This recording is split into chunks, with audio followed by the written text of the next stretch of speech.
was perfect.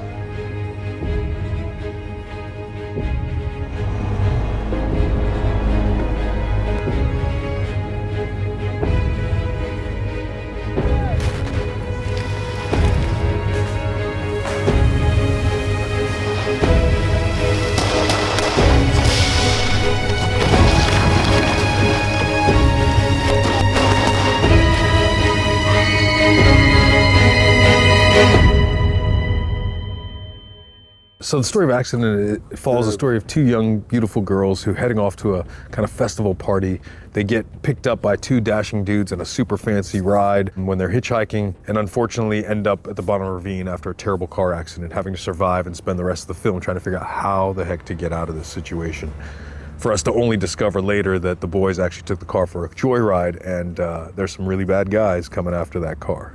With Caroline, she starts off very like young, wild, and free. Got a bit of a hippie thing going on. I think she gives off that like feel-good, happy-go-lucky attitude where there's not a care in the world and like everything will be cool. But at the same time, she's very like calculated, and everything she does is very thought through. My character's name is Jess. She's a young female that's still got her whole life ahead of her, but pretty reserved and quiet. But we see a real strength in her come out as the movie progresses. We didn't expect two people to be standing in the middle of the road. You've almost killed us! Sorry. I definitely felt like I connected more to the Thomas character. He's definitely more my personality type. Quieter, brooding, and dark. And I had to play Fred, who was this loud, sort of vibey, cool guy. And when I found out Keenan had been cast as Thomas, I was like, oh, that's perfect, because I'll just play Keenan, because he is a vibey, cool, loud guy. Thomas becomes a lot more involved in the action. He becomes a lot more, I'd say, hands-on. He is at first reluctant to be a part of this, to have the girls on board. But as the story continues, you find out the reasons why Thomas does what he does or does not do what he's supposed to do.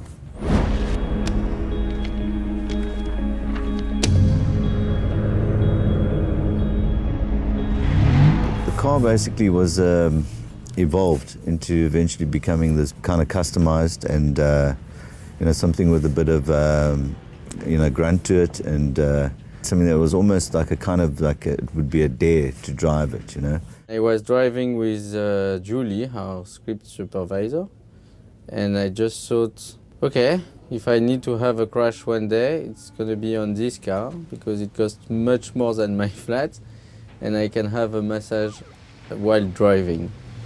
We got in an accident! Please, we can't get out! We're trapped, the car's upside down! Mom! The movie plays a lot on the interior of this car, so we had to make it to facilitate the head space, give them the maximum space, and also make it look kind of custom and really like a desirable car. So we did a lot of mods to the vehicle, make it look like a really souped up, nice car.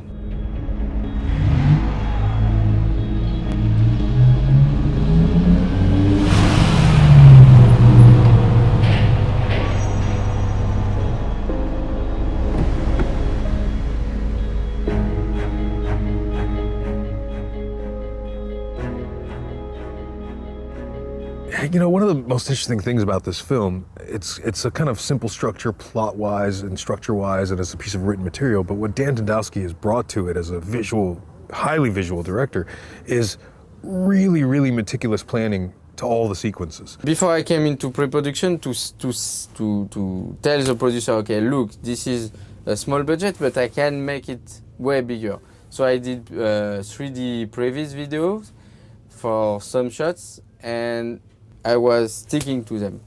So I did compromises on everything, but not on that shot.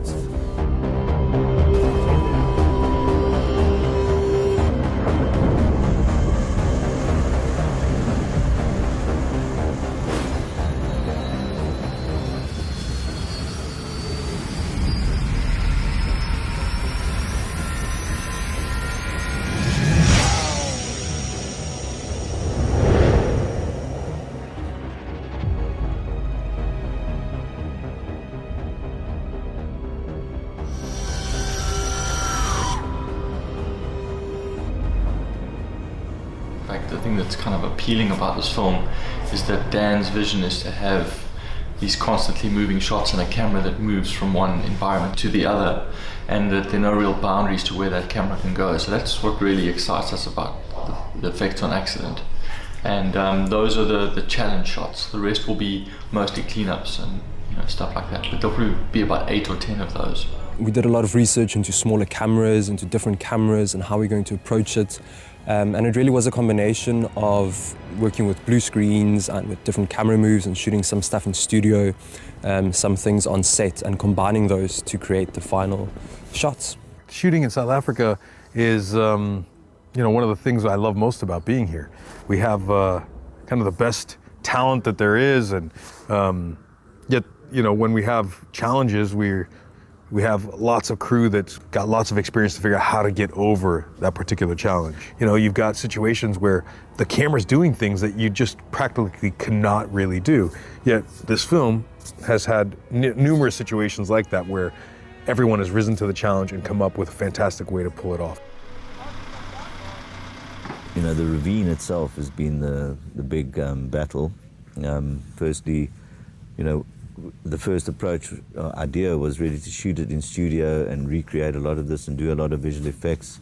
And obviously, first time meeting Dan and us talking about it and speaking with Simon Hansen, the VFX supervisor, he basically saying, see what we can get, as much as what we can get for real. Let's do that, and sort of, where we can end, they can then take over. This movie in particular is effects heavy. Every night there's massive effects, These last 4 weeks have felt like a lifetime, I must confess. But happy with what we've achieved. 3, 2, 1, action!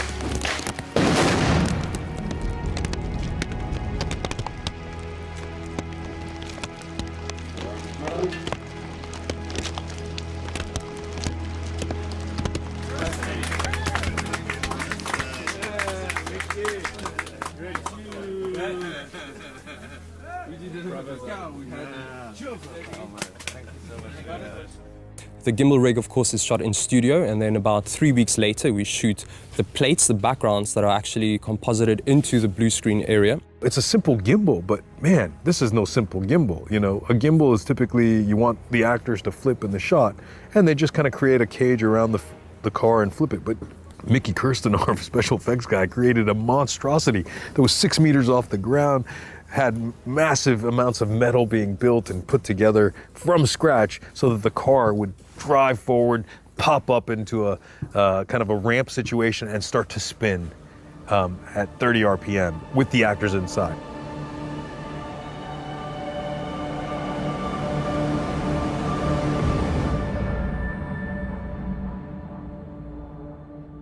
Max and I, we know each other perfectly. I know his taste, he knows mine. So when it comes to shooting, it's quite easy because I trust him, he trusts my vision. So what can I say? The film looks good and it's 100% thanks to Max. The film is absolutely awesome, and I'm sure the soundtrack will be as awesome. So I'm very proud of it, so I'm very happy for you to do it. So thank you very much.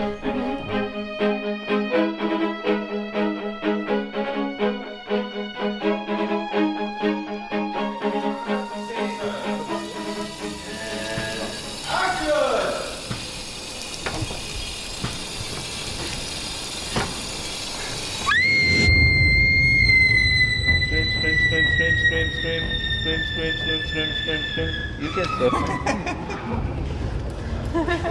Okay, that was good. So we've had the pleasure of working with Mr. Dan Tendowski on essentially his baby.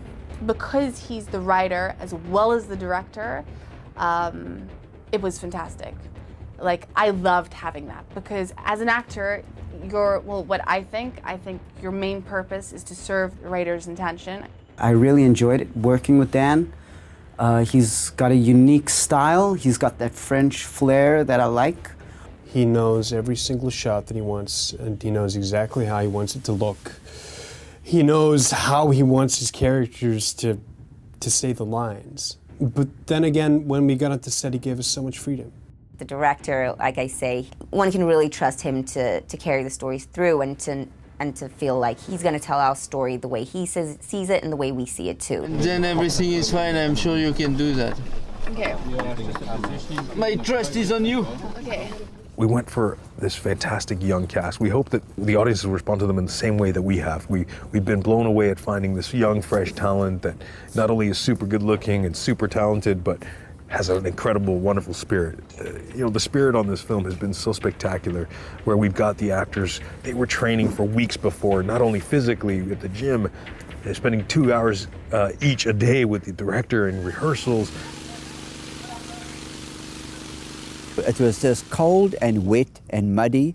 When it wasn't raining, we were making rain. And whenever I looked around, there were crew members smiling. So that for me was a very heartwarming experience being part of the entire show.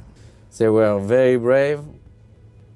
They were very into the role, very, very dedicated to the direction I chose, the shots I wanted, the way I wanted to see the characters.